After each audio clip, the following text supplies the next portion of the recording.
नमस्कार दोस्तों, स्वागत है आपका मेरे चैनल टीचिंग पाठशाला में। तो आज का हमारा टॉपिक है she dwelt among the untrodden veg by William Wordsworth.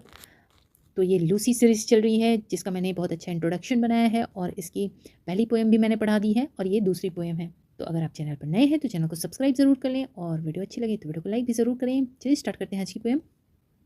She dwelt among the untrodden veg William Wordsworth की 1798 की एक बहुत ही इंपॉर्टेंट पोएम है जो लूसी पोएम का हिस्सा है। ये पोएम बाद में लिटिल बैलेट 1800 में प्रकाशित हुई थी। यह कविता बहुत ही छोटी है, सिर्फ 3 स्टैंजाज हैं, लेकिन इसके अंदर बहुत गहरी भावनाएं छिपी हुई हैं। पोएम का सेंट्रल कैरेक्टर लूसी है, जो एक ऐसी लड़की है जो दुनिया से दूर, अननोटिस्ड और अकेली रहती है। टाइटल की पहली लाइन अनट्रॉडन वेज यह संकेत देती है कि लूसी ऐसी जगह रहती थी जहाँ लोग कम जाते थे, यानी वह फिजिकली और सोशली दोनों तरह से आइसोलेटेड थी।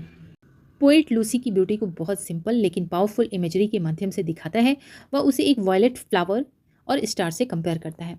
वायलेट फ्लावर हिडन ब्यूटी का सिंबल है, यानी लूसी की सुंदरता दुनिया से छिपी हुई थी। थीम्स की बात करें तो इस पोएम में लोनलीनेस, लव, लॉस और हिडन ब्यूटी बहुत स्ट्रांगली दिखाई देती है। वर्ड्सवर्थ यह दिखाते हैं कि एक साधारण और अननोटिस जीवन भी कितना वैल्यूएबल हो सकता है, खासकर उस व्यक्ति के लिए जो उसे सच्चे दिल से प्यार करता है। तो चलिए अब इस पोएम को लाइन बाय लाइन समझते हैं। फर्स्ट स्टैंजा देखते हैं।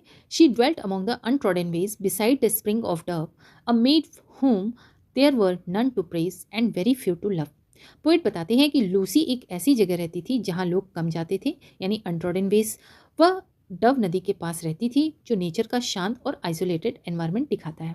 लूसी एक साधारण लड़की थी जिसे कोई खास नोटिस या प्रेज नहीं करता था और बहुत कम लोग उसे प्यार करते थे। यहाँ उसकी लोनलीनेस और अननोटिस लाइफ को दिखाया गया है। सेकेंड स्टैंजा है। A violet by a mossy stone half hidden from the eye, fair as a star when only one is shining in the sky. Poet Lucy की ब्यूटी को 2 images के माध्यम से डिस्क्राइब करता है। पहला, वह एक वायलेट फ्लावर की तरह है जो पत्थर के पास छिपा हुआ है, यानी उसकी ब्यूटी हिडन है, सबको दिखाई नहीं देती। दूसरा, वह एक अकेले चमकते तारे की तरह है जो यूनिक और सुंदर है लेकिन फिर भी अकेला है। यहाँ हिडन ब्यूटी और इंडिविजुअलिटी को दिखाया गया है। थर्ड स्टेंजा है। She lived unknown and few could know when Lucy ceased to be, but she is in her grave and oh the difference to me। Poet कहते हैं कि लूसी ने अपनी ज़िंदगी अननोटिस्ड ही जी है और जब उसकी डेथ हुई तब भी बहुत कम लोगों को पता चला, लेकिन पोइट के लिए उसकी डेथ बहुत बड़ा लॉस है। आखिरी लाइन है द डिफरेंस टू मी, यह दिखाती है कि लूसी की डेथ का असर पोइट के लिए कितना गहरा और पर्सनल है। तो लूसी एक सिंपल, अननोटिस लेकिन डीपली लव्ड गर्ल है। उसकी ब्यूटी हिडन है लेकिन पोइट के लिए बहुत स्पेशल है। उसकी डेथ से पोइट को डीप इमोशनल लॉस होता है।